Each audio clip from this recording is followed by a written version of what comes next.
Hi everyone, मी मनीषा तुम्हा सर्वांचं आपल्या चॅनलवरील नवीन एका व्हिडिओमध्ये मनापासून स्वागत करते।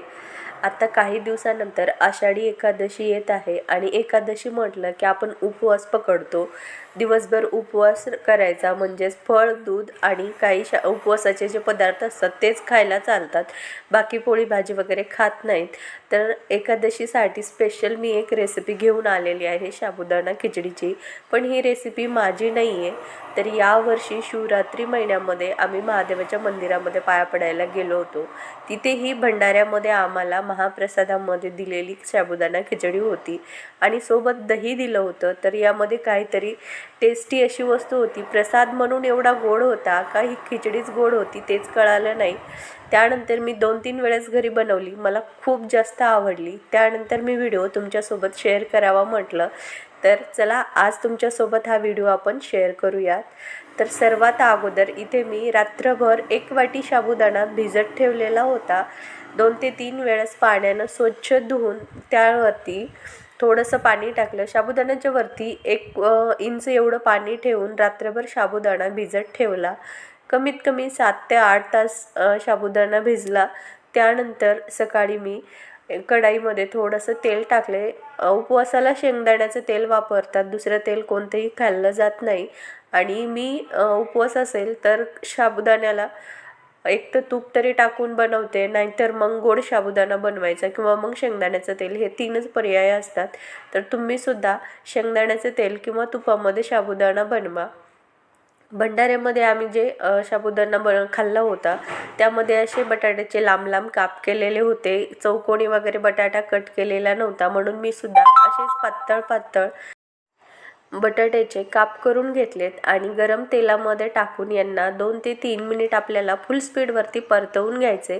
जेव्हा आपण हे परतवतात पटापटा परतवून घ्या आणि 2 ते 3 मिनिट झाल्याच्या नंतर गॅस हा थोडासा मीडियम फ्लेमवरती ठेवायचा आणि त्यानंतर असेच यावरती एक झाकण ठेवून आपल्याला 2 ते 3 मिनिट यांना न हलवता भाजून घ्यायचं आहे। खालची साईड चांगली अशी भाजली जाते।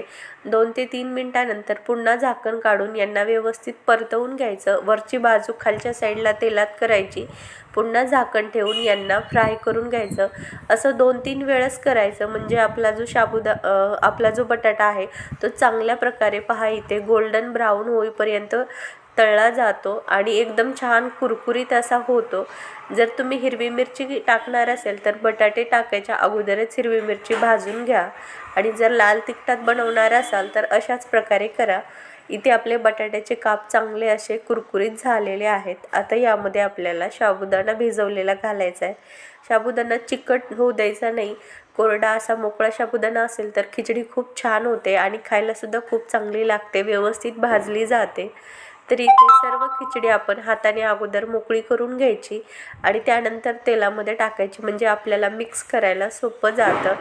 आणि तेलात टाकल्याच्या नंतर जवळजवळ 3 ते 4 मिनिट आपल्याला साबुदाणा परतवून घ्यायचा आहे। चांगल्या प्रकारे परतवून घेतलात की साबुदाणा जेव्हा आपला तयार व्हायला सुरुवात होते तर थोडा थोडा तो काळसर पडायला सुरू होतो, एकदम पांढरा शुभ्र असा राहत नाही, थोडासा मऊसुद्धा होतो आणि खूप छान असा त्याला टेस्टसुद्धा येते। इथे जवळजवळ 3 ते 4 मिनिट साबुदाणा परतवून घेतल्याच्या नंतर यामध्ये थोडंसं लाल तिखट टाकते। अर्ध्या चमच्याला थोडंसं कमी आहे, जेवढा आपण शाबू आणि बटाटे घेतले त्या हिशोबाने लाल तिखट टाका। त्यानंतर व्यवस्थित मिक्स करून घेते। आता उपवासाला आपण साधं मीठ खात नाहीत, जो आपण रेग्युलर मीठ खातो ते उपवासाला वापरत नाहीत, तर उपवासासाठी सेंधा नमक म्हणून असतं किंवा शेंदी मीठ म्हणलं जातं ते वालं टाकतात।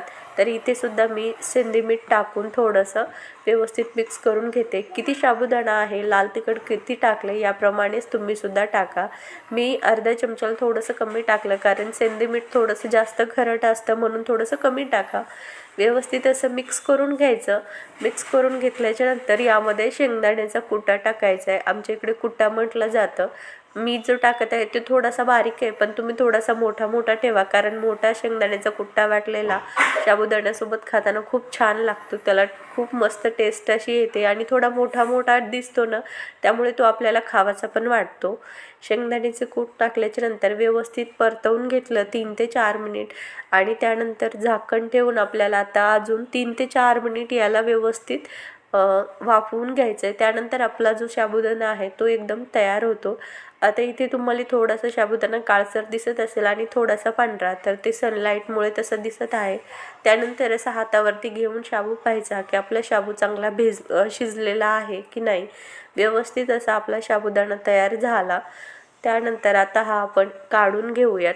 त्या अगोदर याला झाकून ठेवते, म्हणजे असंच थोडा वेळ छान वाफवून घेऊयात आणि त्यानंतर आपण दह्याला तडका द्यायला सुरुवात करूयात. आम्ही जो भंडाऱ्यामध्ये दही खाल्लेलं होतं ते जसं होतं त्याचप्रमाणे मी बनवत आहे. तर इथे मी 1 वाटी एवढं दही फेटून घेतलेलं आहे, म्हणजे पातळ करून घेतलं आहे. यामध्ये पाणी नाही टाकायचं. दह्यामध्ये अगोदरच पाणी असते, त्यामुळे ते लगेचच पातळ व्हायला सुरुवात होते. 1-2 मिनिट छान फेटून घ्यायचं आणि त्यानंतर आपलं फेटलेलं दही जे आहे त्यामध्ये आपल्याला टाकायची साखर. कारण प्रसादामध्ये आम्ही जे दही खाल्लं होतं ते तिखट होतं, गोड होतं, त्यामुळे तशाच प्रकारे मी बनवत आहे. तर इथे मी 2 चमचे साखर घेतली. दही जर खूप जास्त आंबट असेल तर साखरेचं प्रमाण थोडंसं वाढवा आणि कमी असेल आंबट तर थोडंसं प्रमाण कमी करा. पण हे जे दही आहे ते खूप जास्त गोड नाही बनवायचं. खूप जास्त गोड बनवलात तर चवदार लागणार नाही. इथे मी चवीनुसार थोडंसं मीठ टाकते. मीठ टाकून घ्यायचं व व्यवस्थित मिक्स करून घ्यायचं. आता आपण यामध्ये लाल तिखटाचा तडका देणार आहोत आणि तिखट, आंबट, गोड हे सगळं व्यवस्थित बॅलन्स होण्यासाठी यामध्ये मीठ टाकलं. टेस्टसुद्धा खूप छान येते. इथे मी एका वाटीमध्ये 1 चमचा एवढंच तूप घेतलेलं आहे. तूप चांगलं असं गरम करून घ्यायचं. तुम्ही हवं तर शेंगदाण्याचं तेल वापरलं तरीसुद्धा चालेल.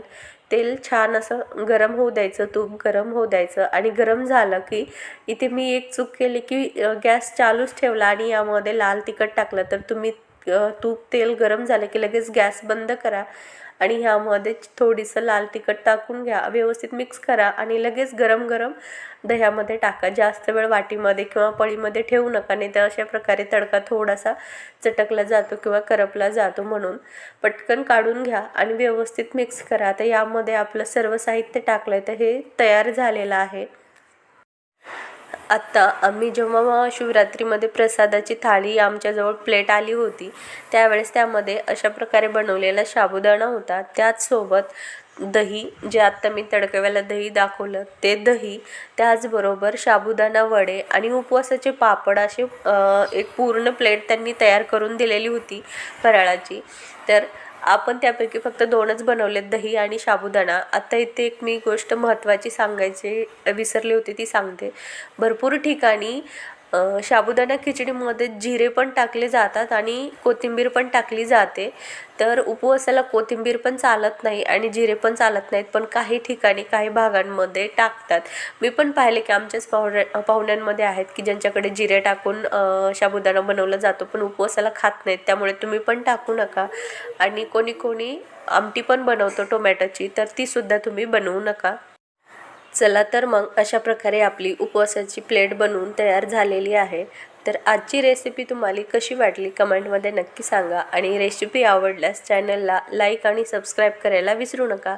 पुन्हा भेटूयात अशाच एका नवीन रेसिपीमध्ये.